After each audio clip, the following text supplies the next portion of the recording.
Today on Coding 101, your Python list example, we're going to explain Heartbleed with jelly beans and a while loop.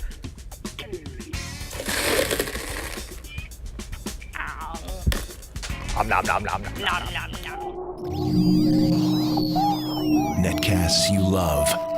From people you trust. This is Twit. Bandwidth for Coding 101 is provided by CacheFly at CacheFly.com. This episode is brought to you by lynda.com. Learn what you want, when you want, with access to over 2,400 high-quality online courses and training videos, all for one low monthly price. To try it free for 7 days, visit lynda.com/C101. That's LYNDA.com/C101.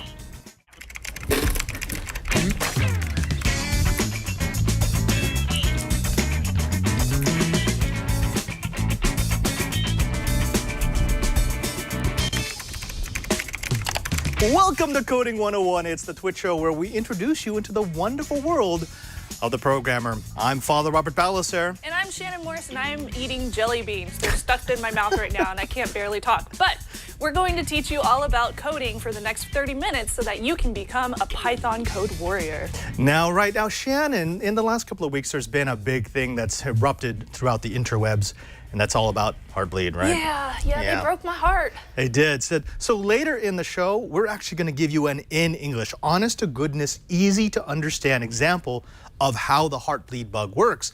But before we get there, you know what? We always start the show off with some examples, yeah? That's right, we do. So last week we covered lists, and lists are surprisingly very easy to write and kind of fun, actually. Yeah.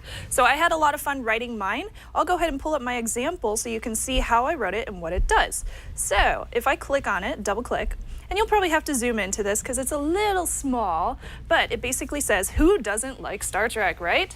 My Star Trek captains are my favorites in order: Picard, Janeway, Kirk, Sisko, and Archer. And my favorite Star Trek series in order are The Next Generation, of course, TOS, Voyager, Deep Space Nine, and Enterprise. By the way, awesome code, but totally inaccurate list. What? Totally inaccurate list. Please, Seriously, why? that you would put...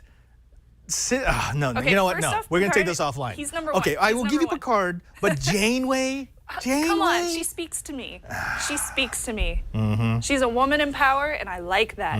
Kirk, not so much. He's a total man. He's a womanizer. He's a womanizer. That's He exactly really what it is. And then Sisko and Archer, they were kind of... Now, last they're kinda week, equal you to me. flipped that. You had Archer I did. ahead of I thought Sisko, about it. and I was like, no. I thought Cisco about it. can't be at the Well, bottom. I like Deep Space Nine more than Enterprise. Right.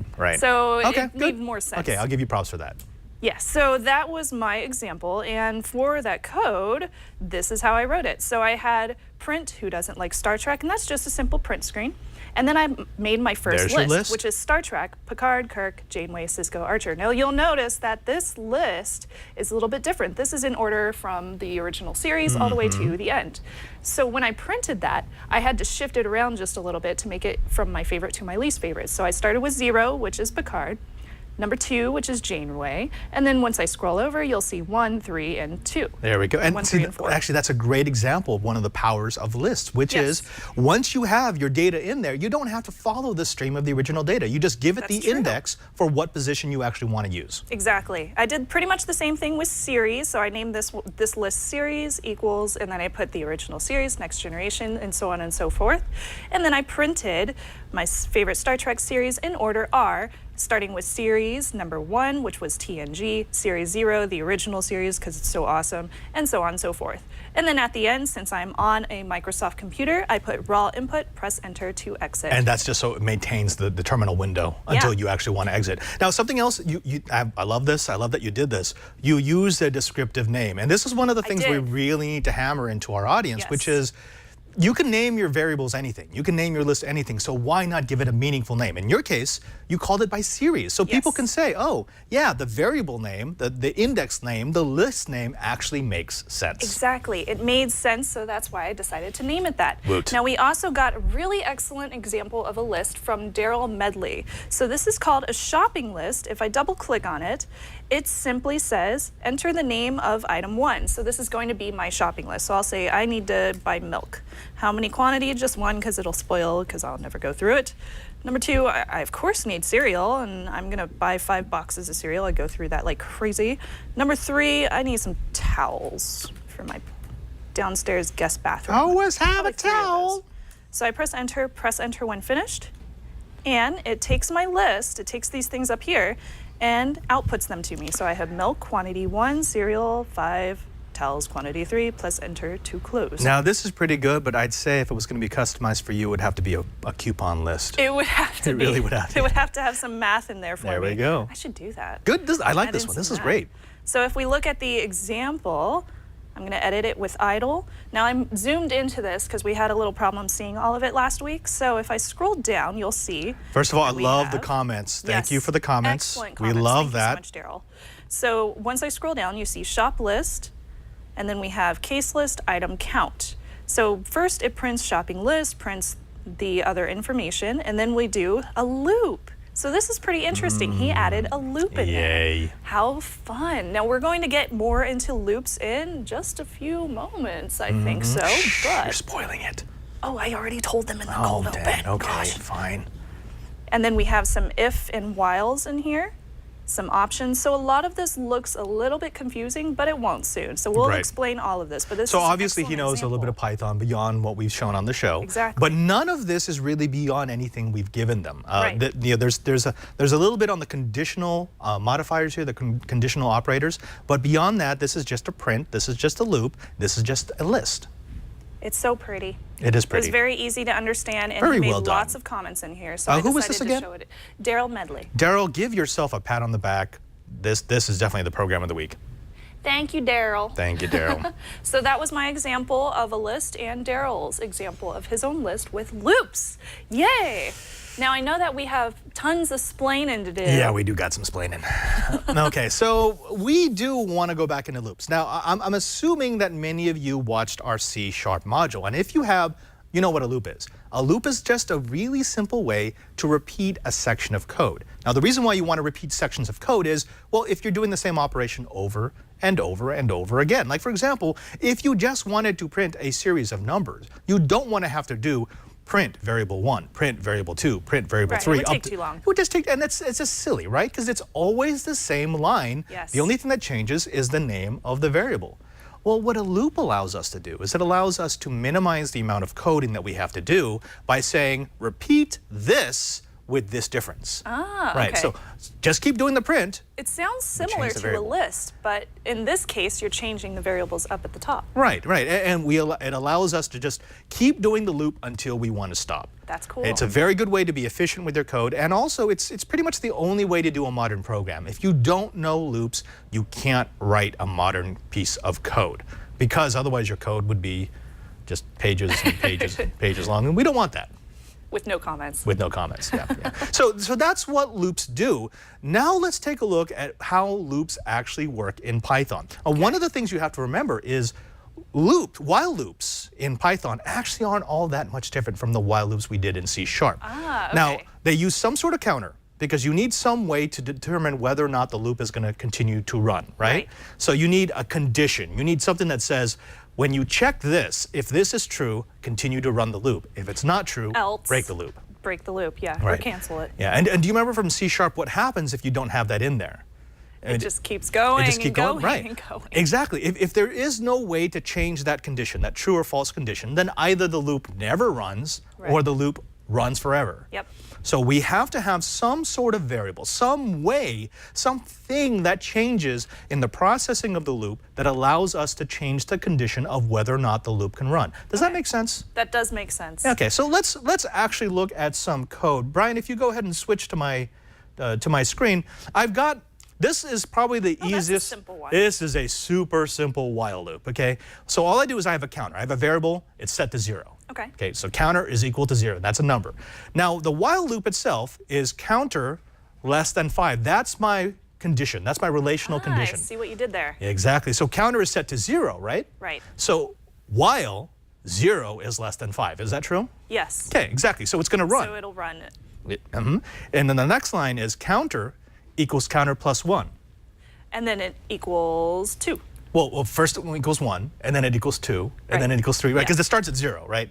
So we're starting at 0, and yeah, that's just an increment. So all it does is it adds 1 to the counter every time it runs, and then that third line there is print, and all it does is it prints. Now let me show you really quickly. There's an indentation. You see this right here? This is actually important. This is not a throwaway thing. Yes, I do see that. This is how Python, if you remember from last week, this is how Python knows that this code, this counter equals counter plus 1 and print counter, belongs to the while loop. It's because I've indented it. So can I just hit tab whenever I'm typing the code? Yes, absolutely. Okay. You can tab it. Right, and this goes for every other, if you were to put a while loop within a while loop or an if-else statement inside that loop, you would also have to indent it. So just remember, it's like old school math where you just go one column over every time you have one operation nested within another. Okay, that makes sense. It keeps it organized too. Right, so let's go ahead and run this, and what we get is this. 1, 2, 3, 4, 5. Cool. Yeah, that's super simple and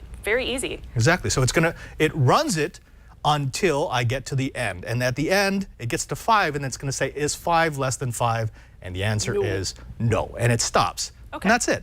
Okay? So very, very simple program. That's how a while loop works. And that's what we're going to be doing for the rest of our time today. Perfect. Okay. However, we gave you the while loop. Yes. There's a little something else we want to talk about. Yeah, there is. It's kind of going a little crazy on the internet. It's going a little crazy on the internets. We got heartbleed. Uh-oh. Yeah. I don't have any heartbleed. No, you don't. No, you're good. You're good to go. But what we want to do is we want to talk about heartbleed because it actually addresses something very, very basic in programming and something that's very important. It's all about sanitizing inputs. It's about sanitizing your comments. Your comment. Well, sanitizing your code. Yes, you have to make sure that the data that you receive is what you expected. Exactly. And unfortunately, the writer of the piece of code in OpenSSL that is responsible for the heartbleed bug didn't do that. Now, Brian, do you actually have a link for the GitHub that has all the OpenSSL code? While you get that up, let me really briefly state what's going on in the heartbleed bug. So what we're talking about is the heartbeat. Anytime I established a secure connection, so Snubs, let's say that you're Facebook, okay, you're the Facebook server. I'm talking to you. You know how you get that little padlock in the upper corner of your browser? It tells you that you're secure, right? Yeah. It tells me I'm using HTTPS. Exactly. I've Secure Sockets Layer or TLS, which gives me an encrypted tunnel between the client and the server. You're the server, I'm the client. Now, that's a good thing, because without that, anyone could just snoop in on our conversations and they could read everything that I'm sending and everything that you're sending back to me. Especially if they have a Wi-Fi pineapple. Brought to you by Hack5. No, but see, here's the thing. I can't just keep those open. Right? Once I've established one of those connections, I need a way to tell the server that even when I'm not using it, let's say I'm reading something that's on my page and I'm reading it for 3 minutes, my client, my computer, still needs to be able to tell the server, I'm still connected, I still need you, don't shut off the connection. So this is the heartbeat that's This is the going heartbeat between us. Right. It's a nonsense piece of data. It's a minimal data set. It's a very small handshake, very small packet, essentially saying, keep me alive. Okay. Keep me alive. Keep me alive. And it does that every once in a while. So why do we have these jelly beans up here? Okay, so this is your system memory. You're the server, right? Oh, yeah. Don't eat your memory. I won't eat my memory. Man, she's gonna eat all the memory. All right, so my hard drive just failed. Now this one jelly bean, this is my heartbeat packet. Okay. Okay, so what I have to do is I have to send you two things. I have to send you my payload, and the payload is the jelly bean, right? But I also have to send you a description of how big this is. Ah, okay. So in all non-open SSL implementations of SSL, of the secure sockets layer, of the encryption, whenever I, the client, send something to you, the server, you check what you received against what I told you I sent. Ah, okay. So let's say I do this. I go ahead and I say, I'm sending you one jelly bean. I give it to you. I just received one jelly bean. Right, and that's it. And so you said, well, you told me that you sent me one jelly bean. I read that like a jelly bean. It looks like a jelly bean, and now you send it back to me. I'm sending you one jelly bean. And there we go. So now the connection stays alive.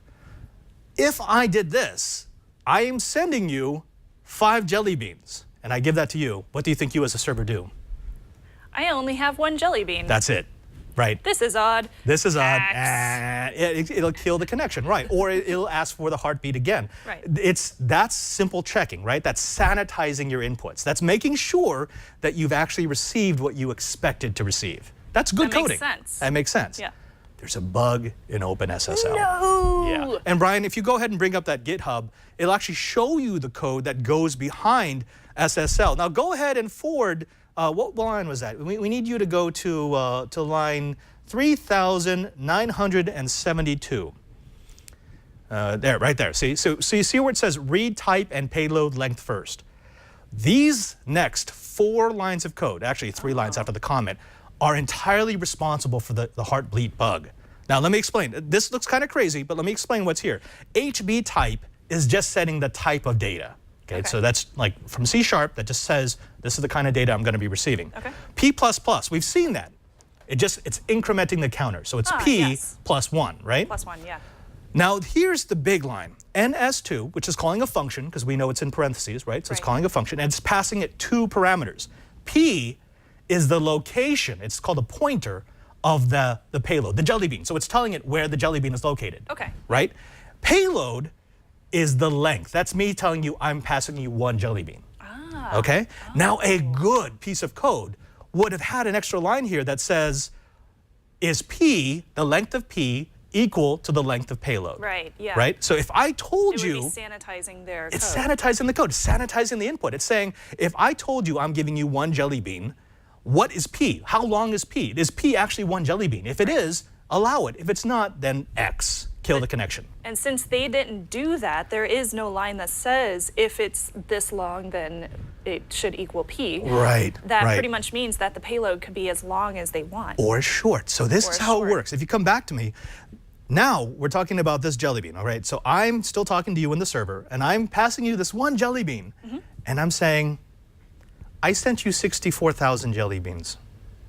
It looks like 64,000 jelly beans. That's how OpenSSL works. Because it doesn't check, it's just going to trust me. And unfortunately, that's not good. So what it's going to do is it's going to say, well, he must have sent me 64,000 jelly beans, so I'm going to send him back the 1 jelly bean plus 63,999 jelly beans he shouldn't have received. So which means I take your system memory. Hello, hacks. And it's all for me. Oh, that's bad. Hello hacks, exactly. and see, the problem with that is they can do it over and over and over, and each time they'll get a different set of the memory until they can put it all together and they can essentially have everything. And from the server end, everything looks cool, so nobody ever checks for any difference. To the server end, if you're using OpenSSL, the unpatched version, all it knows is that someone's sending a lot of heartbeats. And that's normal because that's how we keep the connection open. It doesn't realize that it's giving away the keys to the kingdom every time it sends you that 64K. Authorization acknowledged. Precisely, exactly. We got a computer fault.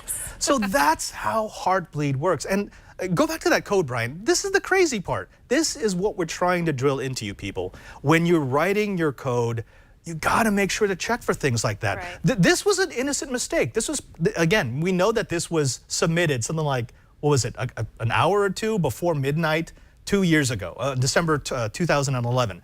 So it was probably some guy staying up late, writing some code. It looked right, it worked right, but he never actually made sure that he was receiving what he was supposed to receive. Oh man, I feel bad for that guy. I feel bad for him, but you know, simple mistake that anyone could make. Yeah, it's true. Yeah. That's unfortunate, but it's a good example of what can happen if you don't sanitize. Very good example, yeah. Which brings us to this part of the show where we're actually going to bring someone in who has experience with sanitizing, right? But before we do that, I wanted to tell you guys about a website that I really, really enjoy and I've been using for years. It's called lynda.com, and they are our sponsor for today. So if you haven't checked out lynda.com yet, it is a website where you can get everything that you ever want as far as thousands of online video courses in software, creative, and business skills. So whether you want to learn to write Python code, or you want to explore the foundations of programming, or improve your photography, everything like that. With a lynda.com subscription, members receive unlimited access to thousands of high-quality and engaging video tutorials across a wide variety of subjects. Now here's a cool one. Do you ever want to build your own iOS app, but you're not a programmer? Well, lynda.com has a new course called Programming for Non-Programmers, iOS 7. This is so cool. It'll allow you to build your first iOS app in a single afternoon. You'll learn the most important concepts in iOS and the app development process. By the end of the course, you'll have a finished app That's awesome. And a I like that. basic understanding of Xcode, the tool set for developing iOS apps. You'll know the building blocks like variables and functions and conditional statements and interface design. And you can find links to this course and many more over at lynda.com/C101. So I used lynda.com for years. I used it for everything from learning how to use Adobe Photoshop, photography, and even Premiere for when I was, helping Paul over at Hack5 learning how to edit back in the day. Long time ago, but you know what? All of those little tidbits that I learned from lynda.com still work today. You know what I love about this is we get a lot of people who are asking us, well, when are we going to actually get to do some app development? That's well, true. We don't need to do that. Because what we're doing is we're teaching people how to code. We're teaching them the fundamentals. And then they can go to something like Lynda and they can look at the iOS development lessons and say, oh yeah, this makes sense. Now that I know how to break down problems into computer code, I can just follow these steps and make myself an app. And you know what? Maybe you don't want to learn Adobe Photoshop, but guess what? There's 2,400 courses online and more are added every single week. So you're going to find something that you like, trust me. Lynda.com courses are produced at the highest quality and they're not homemade videos on YouTube. So you're going to get good audio, good viewing of the people that are doing the show. Everything that you need is right there. The instructors are accomplished professionals at the top of their fields, and they're passionate about teaching. So you're not going to get somebody who's boring, which happens a lot. You're going to get somebody who is excited about what they're teaching, and that's what I love about doing videos on lynda.com. Courses are for all experiences, whether you're a beginner, intermediate, or you're advanced, and you can watch on your computer, your tablet, or your mobile device. So if you're on the go, like I do, I'm commuting often, I can watch them via my cell phone. It's perfect. Now, whether you have 15 minutes or 15 hours, each course is structured so you can learn from start to finish. You can even search the transcripts to find quick answers, or you can read along with the video, which is super helpful to me if I'm not paying that much attention. Lynda.com offers certificates of completion when you finish a course, so you can publish to your LinkedIn profile, which is great if you're a professional in a certain field. That's really fun. Now, it's only $25 a month for access to the entire lynda.com course library, or for $37.50 a month, you can subscribe to the premium plan, which includes exercise files that let you follow along with the instructor's project, using the exact same project assets that they do. And you can try lynda.com right now with a free 7-day trial. Visit lynda.com/C101 to access the entire library. That's over 2,400 courses, free, for 7 days. Have at it. I mean, do this, go at it when you're on your spring break. Watch all of them. This is a perfect summer project. If you're coming home from high school, if you're coming home from college, why not use Lynda to brush up on some of the things that you really, really want to learn? Exactly. And again, that was lynda.com/C101. And of course, we thank lynda.com for your support. We love you guys. Thank you. Woot. Lots of woot. I think it's time for some Code Warriors. I think so. Now, it'd be great if we had someone we could bring in right now and maybe have him explain how while loops and code sanitization and input sanitization works in the real world. Who could that be? What's up, guys? It's Dale Chase from Discovery Digital Networks. What up? How you doing? Doing good. How you doing? Yeah, so, Heartbleed, huh? Yeah, no kidding. Well, I've got something here that will at least show you how to. Well, I've got a couple of examples here. One sort of simple one that will let you sanitize positive integers that you're just looking for. Ooh, okay. This looks kind of complicated. Not so much, really. I mean, it's really just a while loop. So let's go through it. So I start here by saying clean equals false. Clean is what I'm going to be using to set up my while loop. Okay. And just check the state of that. So I'm starting it off as false. And I like that because you're assuming that the input coming in is wrong, and you want the code to say it's wrong until it proves otherwise. Right. Yes. So I'm saying while clean is false with the double equal here. Phones equals, so here's the first input. How many phones have you broken? You jerk. Now we know from the ivory tower that because those lines are indented, they belong to the while loop. So the while loop will continue to repeat everything indented over up to that print statement. That's correct. Then we go into how many laptops have you dropped with another raw input command, being assigned to a variable called laptops.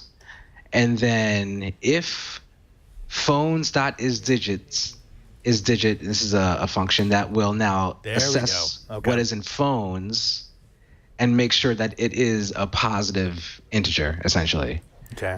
So that's a function. So phones dot is digit means that I'm taking the variable called phones and I'm running the function is digit against it.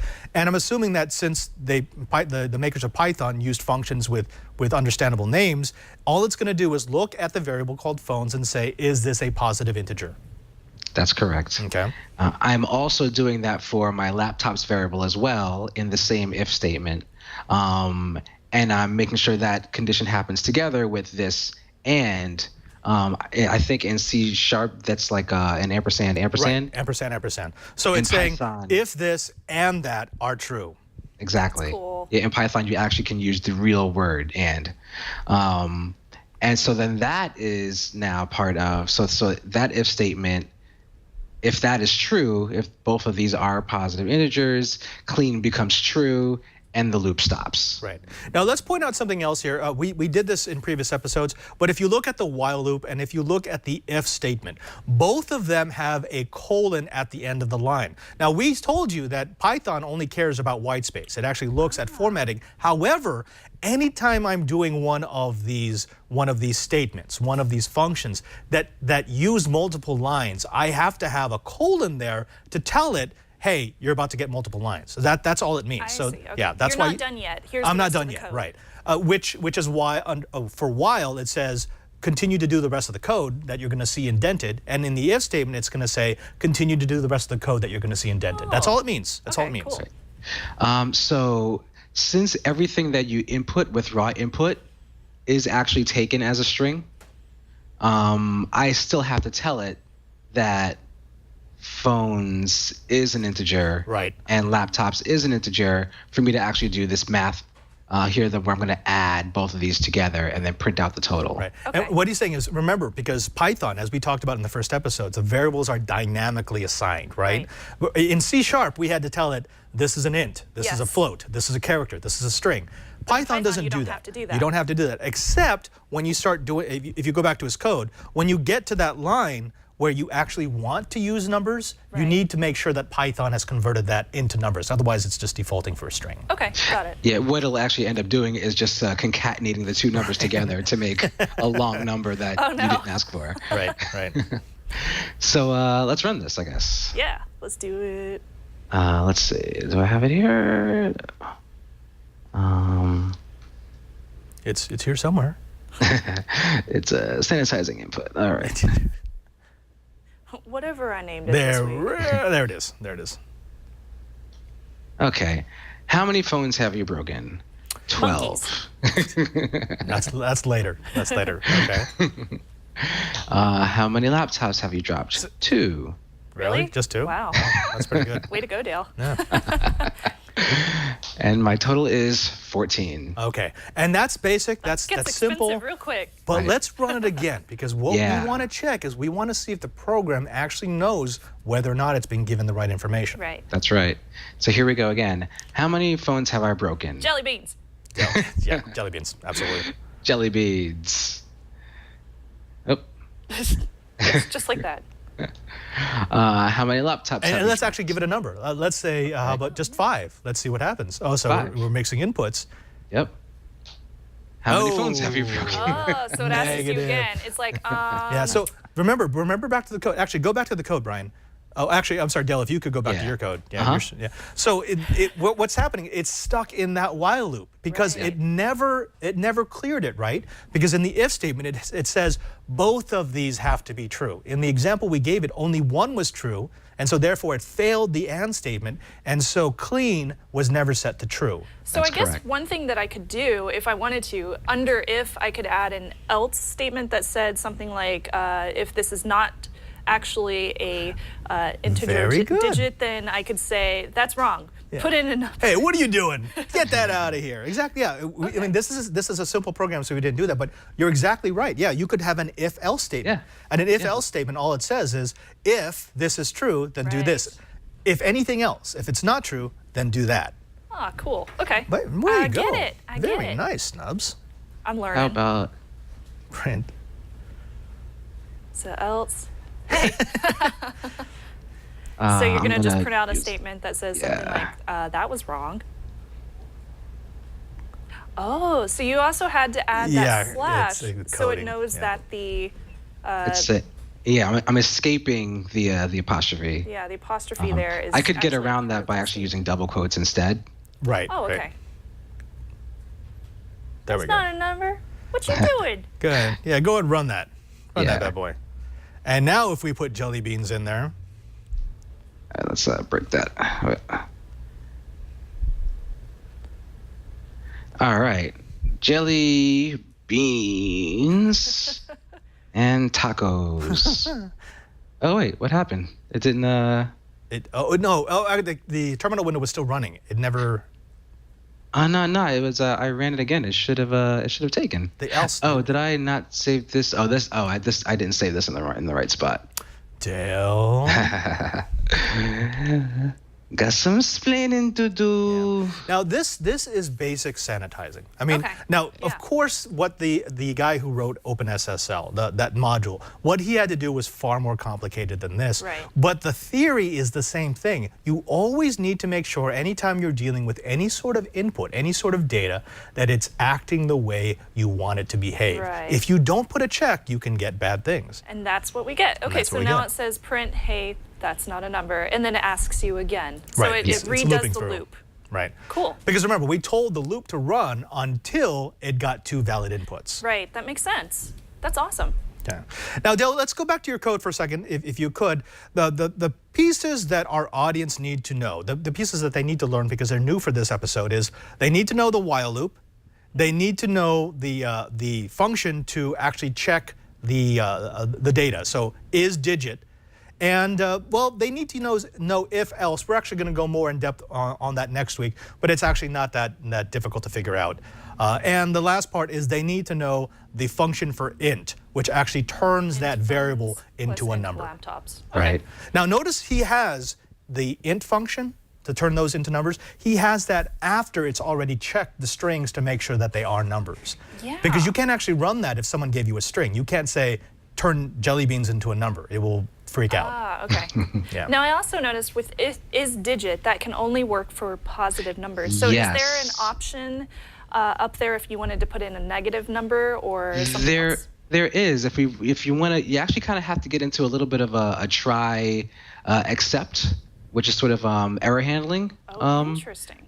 Yeah. So yeah, in Python, there is no real easy way to sanitize without doing that. But yeah, so let's pop this up here. Yeah, it's not built in, but you can sort of code around it. That's Yeah. So let me pop this up here. Oh. Yeah, that's what I'm gonna do. Yeah, yeah. Now, Dale, while you're working on this, one of the things that we'd love to talk about is, obviously, you have to do these sort of data checks, these sort of variable checks when you're coding in the real world. Do you have a good example of a time when people didn't properly sanitize their inputs and it led to some bad things? Oh yeah. Well, or a situation where you definitely want to have your input sanitized, where if you're accepting an email address and they put a comma in front of the com instead of a dot in front of the com for the email address, and then they won't get their email notification.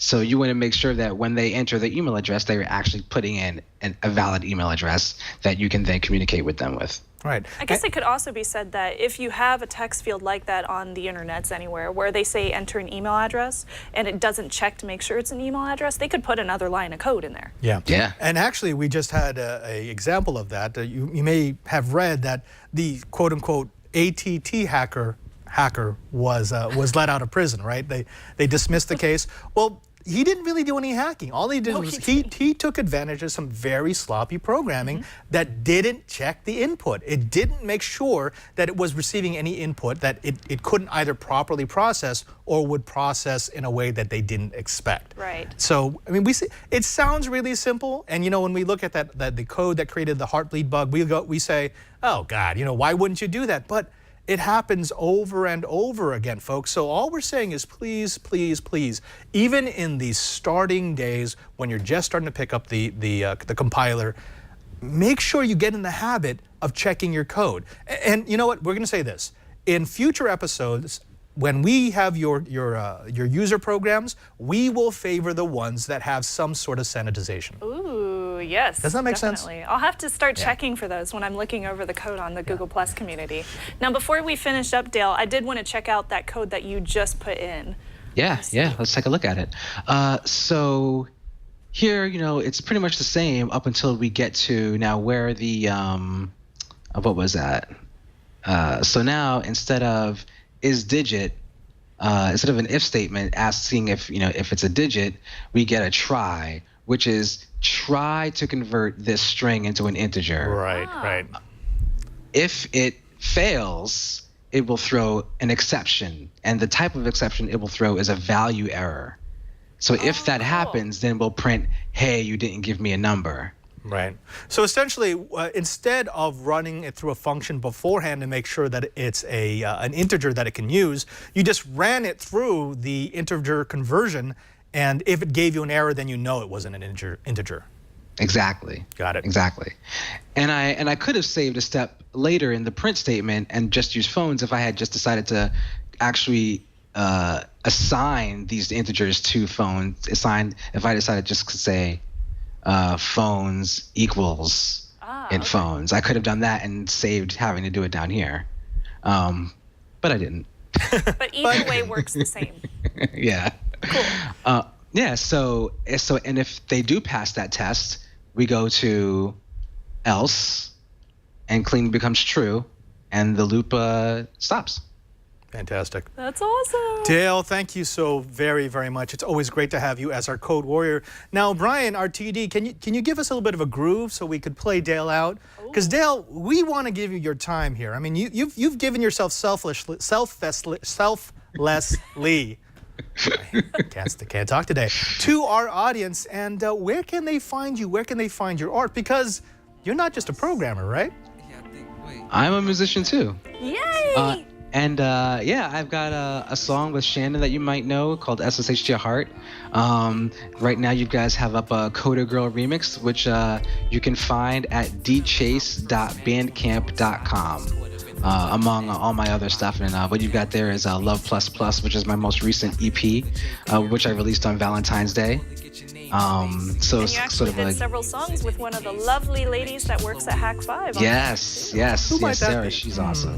Yes, Miss Sarah. Yeah, and so Love Plus Plus is like a companion piece to my most recent full-length Type Def, which I released around this time last year, actually.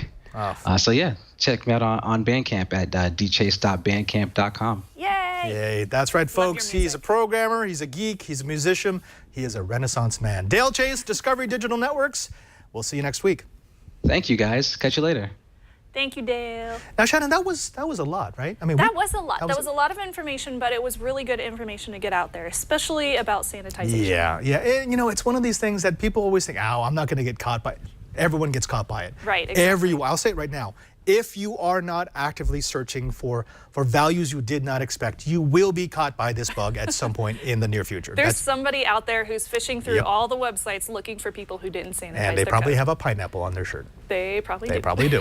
Now, we don't want to just leave the folks thinking, oh gosh, this fire hose of stuff coming to my head. We have show notes, right? We do. They're over at twit.tv/code, C-O-D-E. That's where you can find the show notes for every single episode that we do, even our old ones from C+ as well. And you can also find our GitHub link on there. Which, by the way, I understand we are having an issue right now. I'm not sure exactly what's going on, but the revisions I'm making are not making it into the GitHub. I may have to recreate it. So if you've bookmarked that GitHub, please go back into the show notes and get the new link to make sure that you're getting the one that's being updated. Right. Also, don't forget that we're on iTunes. Go ahead and jump into iTunes if you're an iCoder and help us spread the word about Coding 101. Believe it or not, we're still one of the most downloaded, subscribed to podcasts. We want to keep that going. We want people to understand the world around them, and that means they're gonna have to learn how to code. So go tell people. No, wait, people are watching this show. I know, weird, right? What? That's crazy. Oh. People are out there? I know, behind the camera. That's so weird. Well, if you are out there, hi.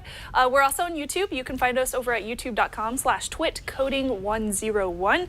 And that's where you can find all sorts of information about us and all of our YouTube episodes. That's right. And also, we've got a G Plus community, and it's vibrant. I am absolutely convinced we're going to... I love the code that we're getting on our that's where we pull the stuff. So if you want your code featured, you got to go to our G Plus page. I know we're going to break 1,000 subscribers before we hit the end of this module.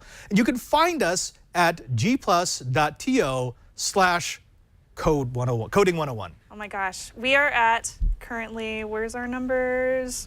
Boom, 815. That's awesome. And you know what? So If you are the 1,000th code monkey, code warrior, code person to join our community, I will send you an autographed Python compiler. What? It's free. We could send an autographed picture. We could.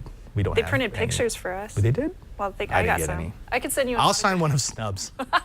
You could sign one of me. Also, if you're not into the G Plus groove, you can find us on Twitter. We're both on Twitter. We're both pretty active. And you can ask us questions there, or you could ask us about guests that you might want on our wildcard episodes between modules. You can find me at twitter.com/PadreSJ. That's at PadreSJ. And I'm at Snubs. Yeah. And don't forget, you can watch us each week at Thursdays at 1:30 p.m. Pacific time. If you come to live.twit.tv, you'll see the pre-show, you'll see the post-show, you'll see all the foibles. It's actually a lot of fun, right? It is super fun. And we also listen to you guys in the chat room. Hi, everybody. All the time, yeah. irc.twit.tv, so you can chat with us during the show if you have questions. Until next time, I'm Father Robert Ballas here. I'm Snubs. End of line.